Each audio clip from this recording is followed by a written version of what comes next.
Man, that sunset is gorgeous. Grill, patio, sunset. Hard to get better than that. Unless you're browsing Carvana's inventory while you soak it all in.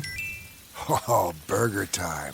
So sit back, get comfortable. Carvana's got thousands of cars under $20,000 just waiting for you. I could stay here forever. Carvana, where car buying meets comfort, meets convenience. Download the app or visit Carvana.com today. That's not just the sound of that first sip of Morning Joe. It's the sound of someone shopping for a car on Carvana from the comfort of home. That's a good blend. It's time to take it easy, like answering some easy questions to get pre-qualified for a car in minutes. Talk about starting the morning right. Just like customizing your terms so your car fits your budget.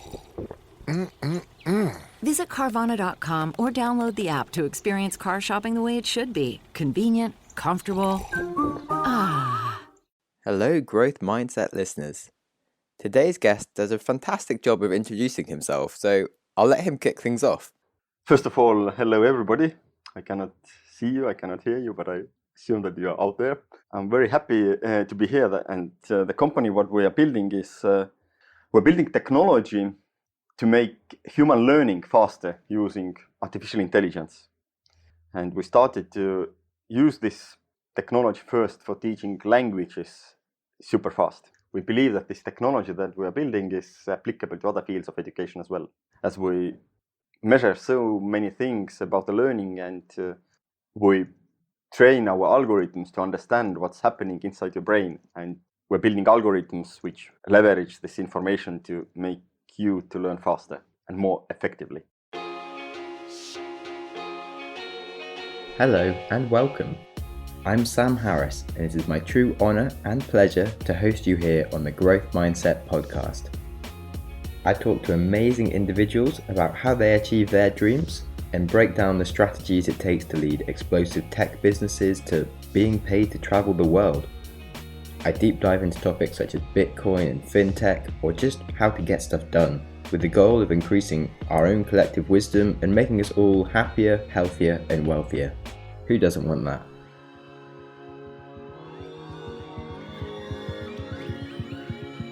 So to summarise, we have Mait Müntel, the CEO of Lingvist.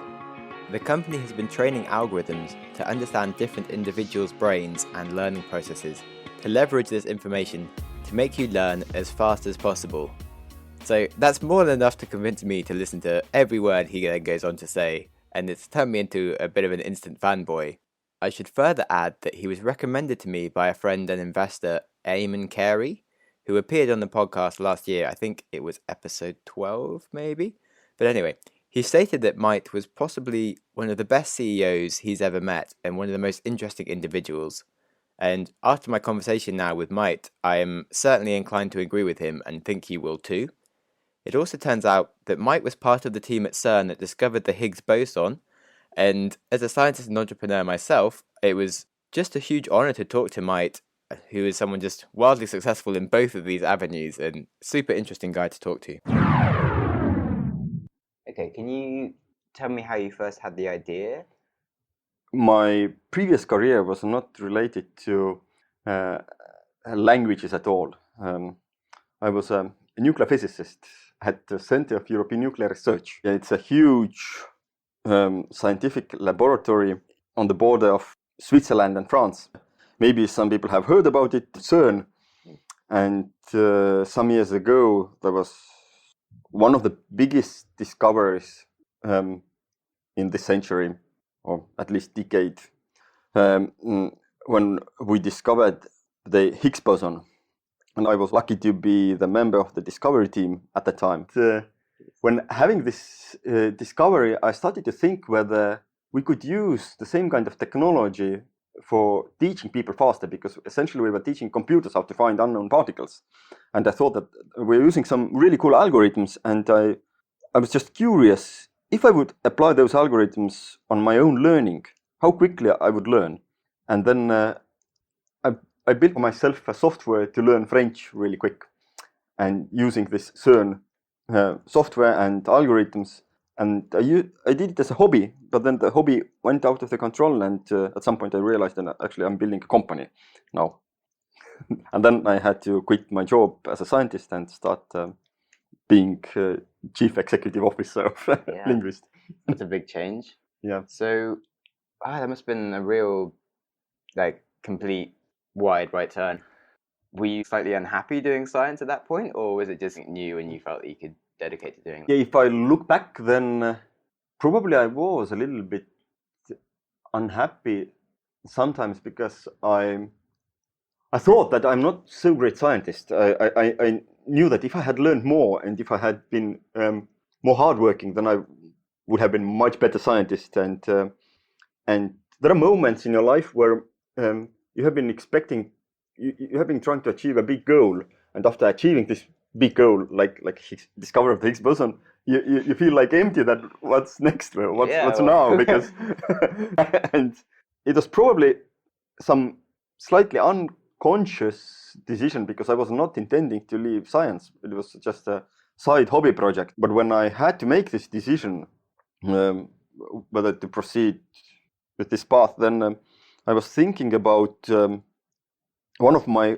hobbies, hiking on the mountains, and in a very, very wild way, because I had some hobby to hike in completely uncivilized places in Siberia and in high mountains. And if you go out from your warm home to the windy field where it rains and snows and it's cold and you are wet and you have heavy backpack and you have to walk miles and miles, then on the first glance it seems quite unpleasant. Why people should do it? But there is, if you are on this journey, then it has some kind of attraction to test your limits and to be in a different environment, and you're also happy when you come back home. And this decision to start the company was kind of similar to me, that I'm going to the hiking trip. Yeah. I do not know which lands I will discover and what will happen, but there was some romantic attraction to do it. Yeah. It is one of those things, as in you never know what's going to happen, and you don't really ever plan a hiking trip for like terrible weather. You kind of like, oh, it's going to be beautiful in the sun and things. Then when it happens, it's like, it's awful and there's a storm. You spend the entire time being like, oh, this is terrible. I've got blisters, or it's wet and I'm cold. But you get to the end and you're like, oh, that was so awesome. And yes, it's so similar with businesses. Yeah, exactly. The same feeling is now that it's a super awesome journey that I took. Of course, I took a lot of risk leaving a really well-paid and prestigious job. But I have not regretted it since. Oh. I was thinking that I will see when I start to regret it, maybe in half a year's time or 1 year's time.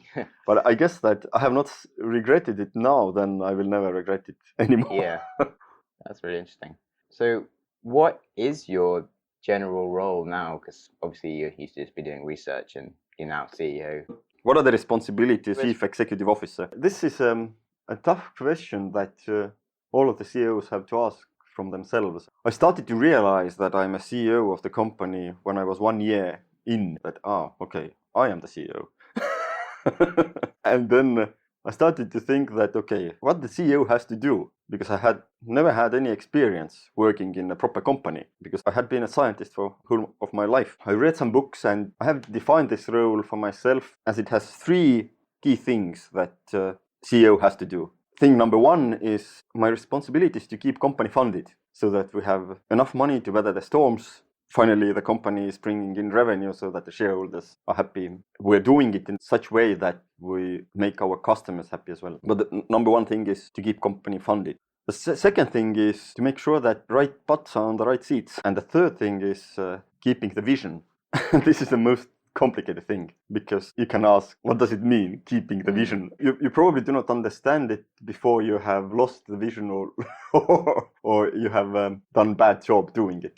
Cool. So I really like to ask questions that compound on what's just been explained, and I do often go into funding of companies or how to hire or how to maintain a vision, depending on what the person needs to have the skill sets on. But obviously you've just spoken about all 3, so I want to ask you, How do you do all three? So firstly, funding. How did you secure funding? In general, it's, I guess, pretty much the same for all of the startup companies who use venture capital money, that the first step is to convince somebody to give you a little bit, like 50,000. And normally those people are fools or friends or family. If you have got something going with this little bit of money, then the next round is angel investors. Can we not go to the next round too quick? Like, how did you do that though? Did you go to like your friends and family? Did you write like a business plan? The way we did it initially was that I had a co-founder. He came from banking. When we were thinking where can we get money, then he said, oh, well, there are banks, we can take a loan. Which is not very typical, but we took mortgage on our houses and took some small loan from the bank. And when we had taken some loan, then it was easy to demonstrate to the angel investors that we believe what we're doing, we have taken personal risks, and this was a huge argument to raise the seed round. Because at that moment you do not have anything except of your idea, and the biggest argument for angel investors is your commitment. And by taking this loan, we demonstrated that we can take some own risk. We of course put some our money into the game as well. Yeah, that's really cool. It's not actually the typical thing you hear, to be honest. And it does actually. I would be much more impressed if I was investing in you and you said like, oh, I took a loan to start this, rather than like I raised some money off people that didn't understand what I was doing just because I could. It's good. Okay. And then, then you got through like your first major round, and then from then it's just been more proving traction, or? Yes. Then we raised Series A round from a Japanese e-commerce giant, one of the biggest companies in Japan, Rakuten.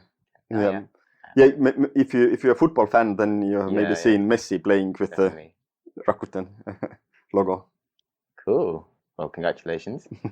How did that come to be? You just speaking to loads of different investors and somehow went to Japan? It's quite random, to be honest, because we were not raising funds at that time because we thought that we have enough money from the angel investors, and it's said that startups, they should always raise money, even if they do not need money. In fact, it's easier to raise if you do not need. And there was just one random moment in a random conference in UK or Cambridge, where I took a taxi with one nice lady and I had a chat with her in a taxi while driving to the conference dinner. And she said that she's organizing Mikitani's trip to Slush in Helsinki. And I asked, who is Mikitani? She said that, oh, don't you know? He's the CEO of the biggest Japanese company. It's like an Amazon in Japan. I said, oh, no, I don't know. But can you organize me a meeting with him?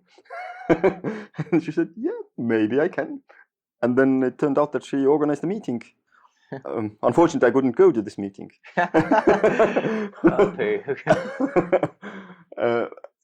But I sent my chief technology officer, who had never pitched in his life before. Wow. And, no pressure. Yeah. And he screwed it up, kind of. He gave a very good pitch, but he couldn't talk to him afterwards because there were so many video cameras around and he didn't like it quite. And he just gave me the business card.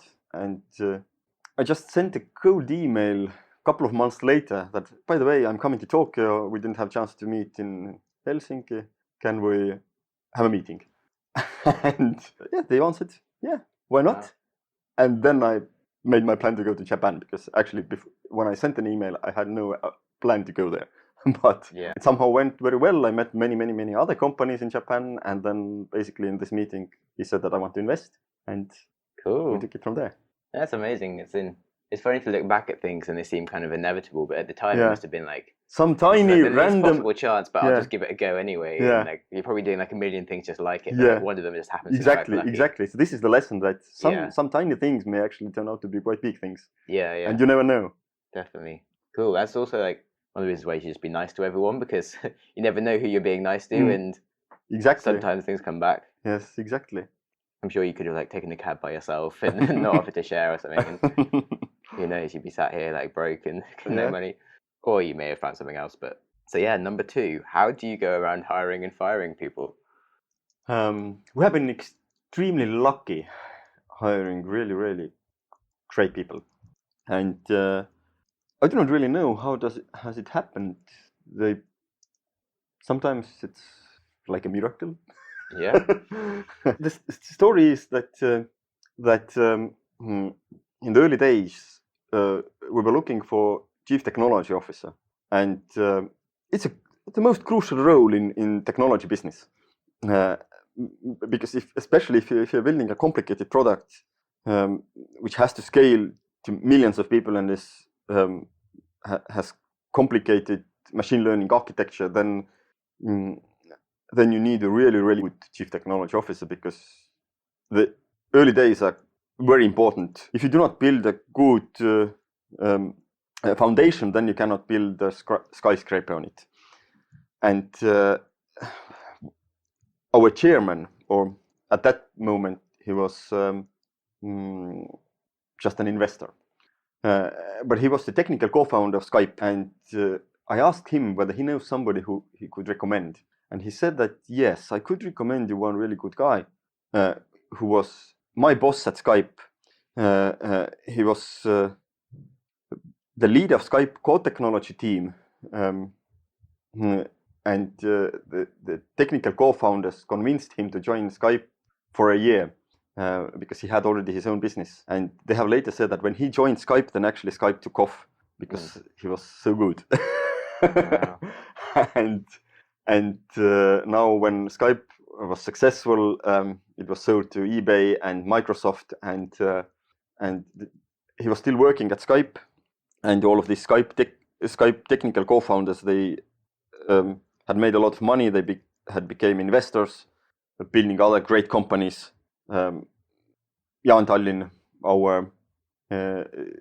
our investor, he was one of the first investors in DeepMind, which is the leading artificial intelligence company now acquired by Google. And he had many, many tens, even more companies. I know, 60, 70 companies in his portfolio. And he said that he has been trying to pull this Skype technical lead of core technology team out from Skype for years to recruit him to his companies. And they were good friends, and he had like the best chances to do it. By far the best chance to do it. And he said that, okay, I have been trying to pull him out from Microsoft for years to my own companies. I have never succeeded. I can make an introduction. The probability is essentially 0 for you, but I can still make the introduction. And then we met in a canteen, had a lunch, and I asked him whether he wants to be an investor. He said, yeah, well, it's a cool idea.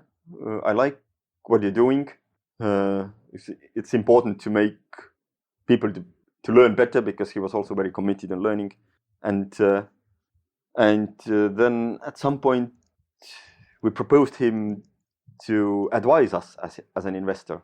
And he said, yeah, I would like to advise you. I would like to be an advisor. And then after some time he said that, actually I would come full time to your company. And this was like a bigger than investment from any great VC. Yeah. And we have been extremely happy since then. And it's super impactful to the company to have such great people, because they attract other great people and so on. Lucky occasions. That's a really good point, that if you've got someone that's really interesting to work with, it definitely drives the thing. Did you have to give up a lot of equity to? It's a very common thing that if you start a company, you cannot pay much in the beginning because you do not have money and you do not have a product, and then the only thing that you have is give a stake of your company, and it's a very normal thing to do. Can you say like how much it was? I can tell you the approximate numbers. What are the market standards that Yeah. if you start a company, then in every funding round you allocate approximately 10% to the option pool, and then you divide this option pool between these early people, and in the next funding you will do the same, and then the next funding you will do the same. So but as company grows, then in the third funding the option percentage compared to the total amount of the stock options is of course smaller. Sure. But you can calculate what it could be approximately. Yeah. Cool. Thank you. It's just handy because I'm actually being asked that quite a lot lately. Mm. Then I guess the other important thing about hiring is having a good vision, and that would make interesting people want to come and work for you. So Yes. how do you maintain a good vision? Yes. Yeah, vision is kind of evolving thing anyway. I think I could do a much better job on creating this vision and especially communicating this vision. And it definitely plays an important role on the hiring process. When I started this company and I was looking for great natural language processing people to join us, then I joined the important conferences in the were most important conferences, and I did some research. Who are the best or most important professors participating in this conference? And I was not very sure whether this thing, what I'm doing, resonates with them. But I made a slide deck where I explained what is our goal. We're building technology which helps people to take best of their abilities, because we measure while they're learning, we can measure the memory processes, and we can use artificial intelligence to optimize the learning process so that they would learn the fastest. And we use different natural language processing tools, and this is what we have now, and this is what we want to build in the future. That it really something that is missing on the market can be done. It's and people would extremely benefit from having that kind of product. And I had my slide deck, and I selected like 40 professors from in the conference, and I hunted them down. I had half an hour chats with all of them, and I was very surprised that actually all of those professors became enthusiasts right away. There was not a single meeting that I had where they said that, oh, no, it's boring. I know it's something. Forget it. Everybody were very inspired about it. And then I started to ask whether you know some good students who could join this company. And through these channels, we found extremely good people. Yeah. Because professors know the students. They know who are the most talented guys. They know what they have done. They recommend the best people. And so when you have these great people in the team, then they start to build this vision already by themselves. There is a part of the early vision or the initial ideas, but they keep evolving, and these new people start to contribute more and more, and then it's like my company, but the team's company, and the team's shared vision, and they come up with awesome ideas which get into the product. What's the biggest risk that you've taken? I guess building the company is the biggest risk, to lose my scientific career, because I was not expecting that it will take over, and now I have drifted quite far away from the science already. If you have 5-year break from science, then it's not likely that you can go back. Are you doing much scientific research in your learning and things, though? Yes, we do. We do it inside the company. We do not. Our aim is not to publish scientific papers, although we could do it because we have very unique data, very interesting measurements which we use for improving the product. And as millions of users are learning, then we have such data that nobody else has. The level of the details that we know about your memory processes, how your short-term memory works, your long-term memory works, it's very, very individual from person to person. Like, if you think about physical differences, then maybe you can run twice as fast as I can, but in the memory retention, people are 10 times different, 100 times different, and it makes huge impact if you take it into account in the learning process. Many other hidden things that you cannot explore without that kind of data, like how things interact in your brain, how they mix up, how they create confusions, and how does it impact your learning efficiency. And this is essentially scientific research, and at some point we would like to publish papers based on that as well, but this will be in the future when we are bigger as a company. Yeah, it's really interesting because like I'm dyslexic, so I had quite big learning difficulties. Trying to explain to people that I don't remember stuff if you tell me it, and that I need to kind of do it like 5 times more often than other people. But I'm actually quite clever, and like I can get things instantly or just invent ways to deal with stuff. Yeah, Richard Branson was also dyslexic. Yeah. And look at him. Many great people have just different learning styles. Yeah, it's hard, and I couldn't really remember any like physics equations. I just worked them out, so that was fine. But when it came to doing a degree in physics, I'm like, oh, I need to like think of a better learning style that I can actually use my memory to do this. Otherwise, I'm never going to get anywhere. But also, this is quite poignant because I literally 2 days ago I went back to my university to speak to my professors, and one of them is now the head of teaching for the university, and he was like, Sam, I know you're building like a business and stuff, but do you want to like stop and just come do a research project of how we can teach our students better, and you can somehow make up a business out of it? And I'm like, that does sound really nice. But, like, focus. I'm going to finish off my business thing first, and then maybe I'll come and do some research into learning and science about it, because it is really interesting. And so I would like to get more into kind of what you're doing and help students learn better and all these different things. So maybe we talk more about this in the future when I'm not running my current business. But yeah, I'd love to like read some of your science if it gets published, or talk to people about how it's going. It sounds super interesting what you guys get to do. Anyway, back to questioning you. What are you worried about?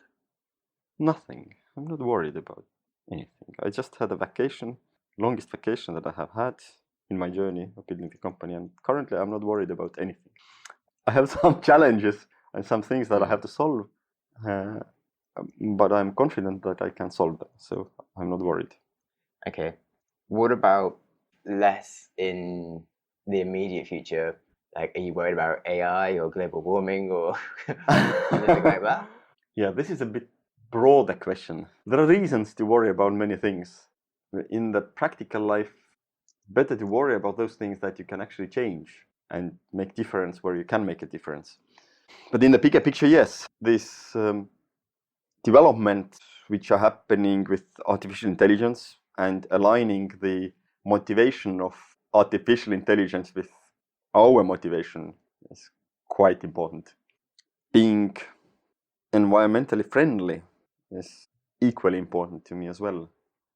Although for a CEO who has to raise money from different continents, it's quite tough to be environmentally friendly because you have to fly so much, and flying is the least environmentally friendly thing that you can do.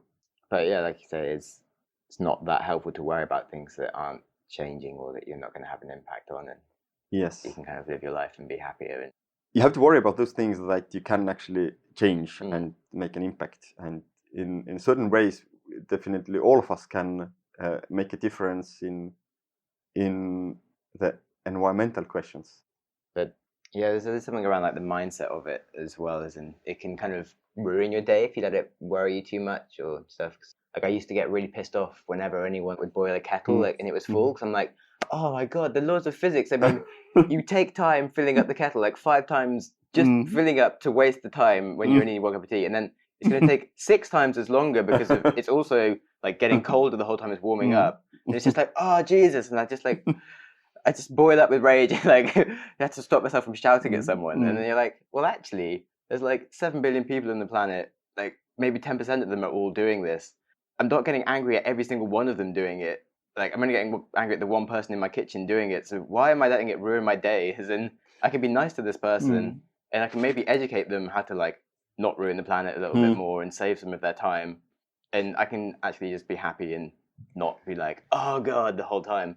Yeah, this is something that the CEO work has taught to me, that you have to choose your battles and you have to keep focus on things that you can change and worry about those things that you can change.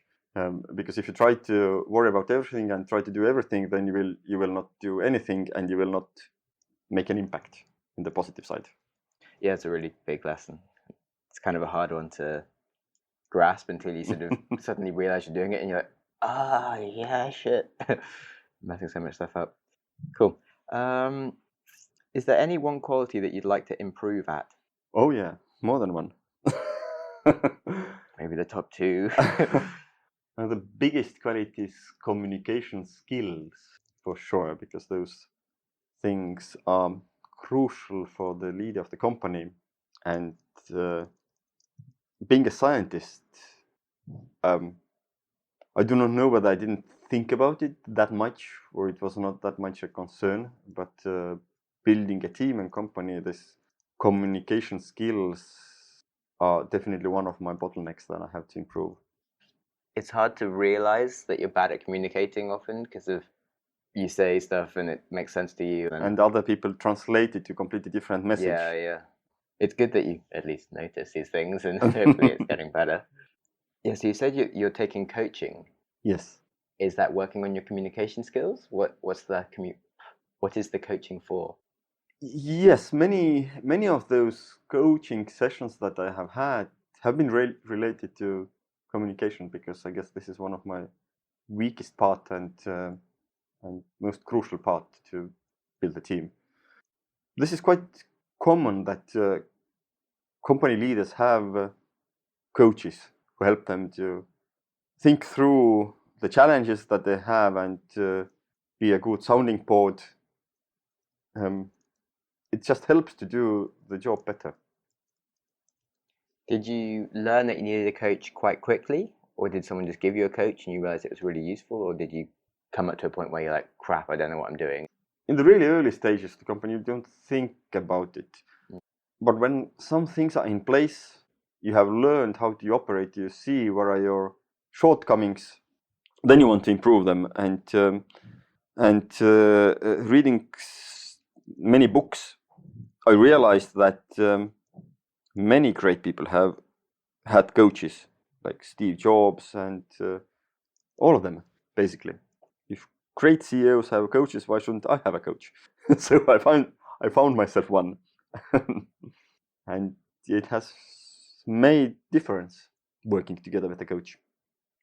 Yeah, I really enjoyed working with coaches, and it's funny, isn't it? It can be nice to have like a few different ones, and it didn't always give you the perfect advice, but it somehow just helps you solidify like what you're thinking about in your mind to make the choice, even if it's different to what they tell you. Yeah, they normally do not give advice. Actually, they try to pull out the answers from yourself, but asking the right questions. It even sometimes helps to think out loud, and they help to have a conversation sometimes with yourself by asking a good question. You mentioned books.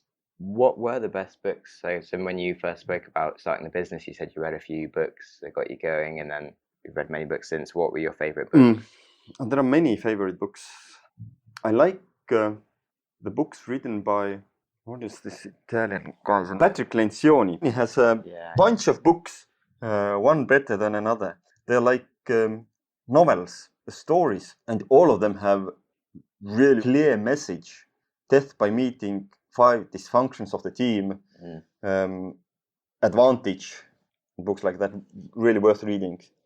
Even if you are not building a company, worth reading. Yeah, I really like the 5 Dysfunctions of a Team. I haven't read the others. More cool books to go into. What is the kindest thing that someone has ever done for you? This is small things are kind things. For example, last week I was in a restaurant or a cafe, and I was doing work. It was very late. I went there to have a dinner, but as I was working, I had some calls. Then I didn't notice that the kitchen was closed. and essentially this waitress came to say me that okay, now we're closing, you have to leave. I said, oh fuck, I didn't have time to order anything. And then she brought me a sandwich made by himself because the chef had left already. Wow. It's a small, very kind thing. Yeah, So make a beautiful. day. And yeah, it's a small thing, but actually such things make big things. Yeah, the small things make big kind things. Yeah, that's really nice. I like it. One question is, what is your thing? By which, as in, if I asked your friends, what would they be like? Mait is always doing that. I do not know. They would probably now they would answer, Mait is always building the company. Because yeah. Okay, but more like, and the little thing is in, if you ever see chocolate croissant, like you just can't stop yourself. Probably they say that if I start doing something, then I I start taking it more and more seriously. And at some point I think that this thing that I'm doing is the most important thing. Yeah. And everybody else should do it as well. Cool. Maybe don't get too much into Bitcoin. What's your most vivid memory from childhood? I have one very vivid memory from childhood when I was 3 years old. I was in a kindergarten and it was a cold winter day. I decided that at the lunchtime I go home. And I walked through the city. It was tough because if you are 3 years old, you are quite short and you cannot see much. So it was tough to find the right houses and the right streets. So I made it home and I was really lucky climbing up the staircase, and I felt I have achieved something. I was really happy, and I didn't really realize why my grandmother was not so happy. She was gone ballistic. Yeah, what are you? Oh exactly. Yeah, she went ballistic, and my mother was at home. She went ballistic, and then I was taken back to the kindergarten. But just before I had very high emotions because I thought that, hey, now I can come home by myself, and you do not have to worry anymore about it. I can whenever I want to. That's amazing. I know exactly that feeling when you're like, Mum, I've done this amazing thing, and they're like, oh my God, don't do that. And you're like, what? Everything I know about it tells me I've done a good thing, and now I'm being told this is the most terrible thing. Exactly. This was a very confusing feeling. Yeah. I can so relate. That's so funny. Cool. So what did you actually kind of understand why you're being told it eventually, or did it take a while to? Oh yeah, they spent time explaining to me why I should not come home on my own. Okay. That's amazing. Cool. What does the growth mindset mean to you? Growth mindset means for me to have a desire or internal motivation to try new things and learn new things and absorb new knowledge and experiences. Yeah, this is what it means. That's why I'm building the company, because if I realized that I can actually learn a new language in a couple of months, and it's a reality, it's not a science fiction. If the AI helps me, then I can learn so much faster, and it's so much more fun if you learn things quickly and you can start using them. So yeah, the growth mindset is also why I'm building this company, because I believe that if there is a tool which helps people to learn faster, then they will have much more pleasant experience growing and discovering new things in their life. Yeah. And that's why we want to take this technology out from language learning to other fields of education as well, because the world is changing and people have to take new jobs and positions, and they have to learn quickly, and their success depends on that, and also their welfare and depends on that. So if technology helps us to learn faster, then it makes the world a much better place. Yeah, then I say that technology might be causing all our problems, but it's also the only thing that can save us. And yeah, as in, we are going to have to be able to change careers quite easily and rescale, and it's really important, education. And there's a big problem facing unions that they're kind of providing the old education that isn't actually that practical for we're now going to go into and face in the world. And there's so much new stuff you need to be learning. And I had some thought about it recently related to the SpaceX is building rockets to go to Mars, huge rockets, like trying to build a colonization in Mars. And those people who are going to Mars, they have to have very strong growth mindset, because they will go to an environment where they have many, many new things to figure out, where they have to learn a lot, they have to learn fast. And they are essentially building a new race of humans who can survive in unknown environment and learn really quickly. And that's why I feel that us building this technology to help people to learn really quickly actually helps with this mission as well, to be interplanetary species. Cool. Thanks. Yeah, that's an amazing answer. It's funny because I almost cut you off after you said the first growth mindset's just having experiences and learning, and then stopped. And I was like, whoa, and then poof. Awesome answer. Cool. Thanks so much. Yeah, that was the last question. Is there anything else you'd like me to ask you? I just had an additional thought about your question. That what was the kindest thing? And I would give this very, very general answer to it. That I think the kindest thing that people have done to me is that they have forgiven me my mistakes. This is the kindest thing that people have made ever to me, that they have forgiven me my mistakes in the professional life and in a personal life. But yeah, have you got any examples? No.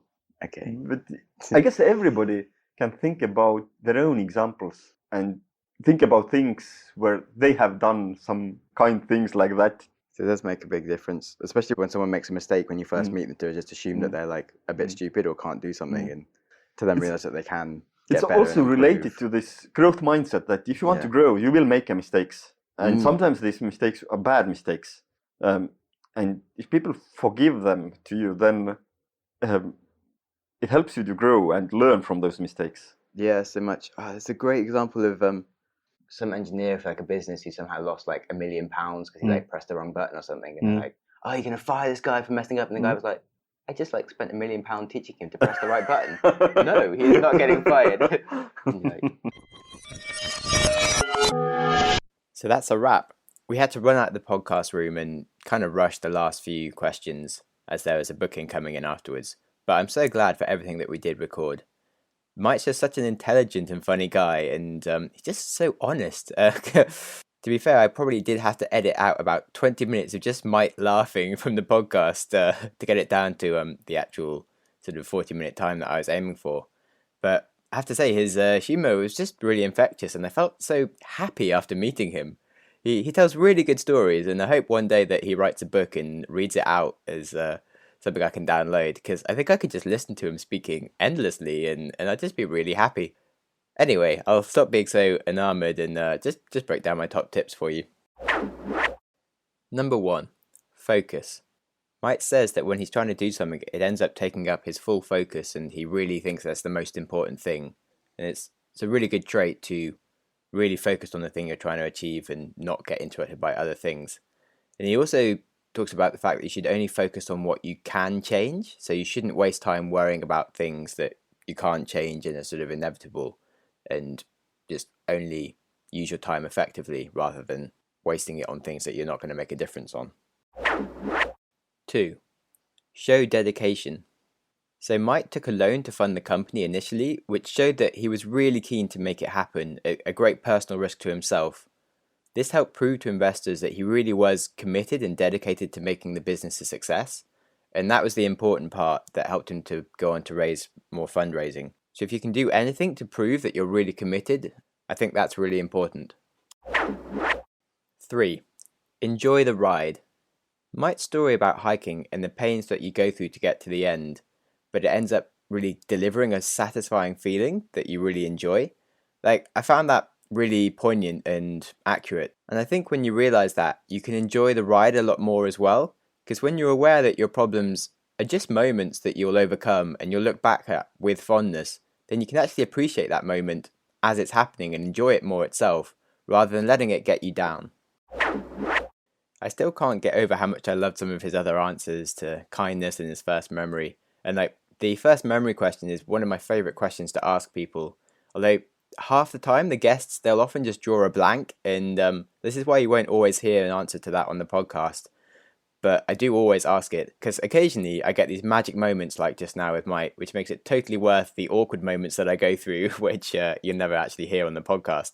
Yeah, I can really relate to Mike's experience of being so proud of himself for doing something that was actually really naughty, but he hadn't realised it. And I have a similar and fairly gross story myself from when I was about 3 years old, and I was playing with my sister, and then for some reason she dared me to get into the toilet, like the bowl, and I kind of did, and was like, oh wow, I can kind of totally get in, and it's kind of nice and wet, and I can like bathe myself in this toilet bowl.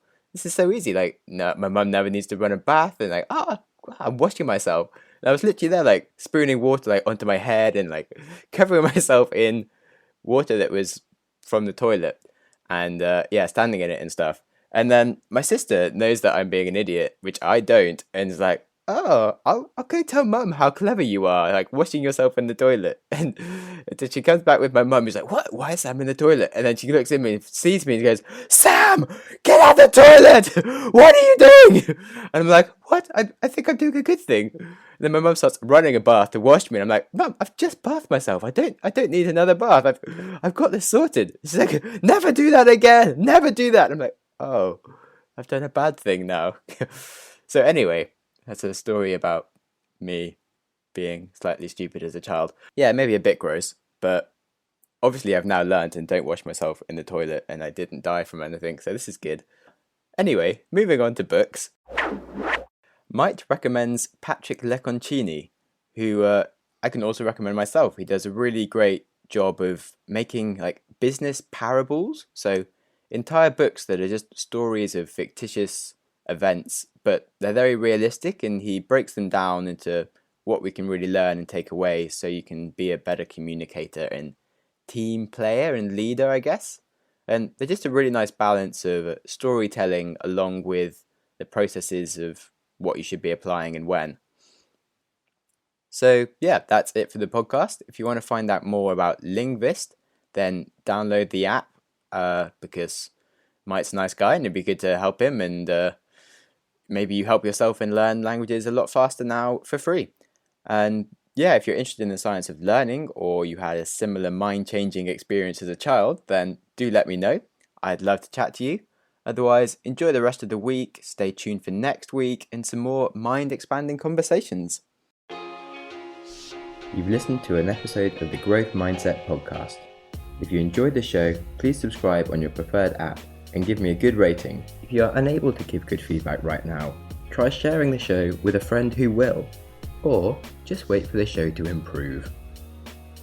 If you have any ideas for the show, or you just want to reach out, I'd love to talk to you. On Twitter, I am at Sam Harris Tweets, or Instagram, SamJamSnaps.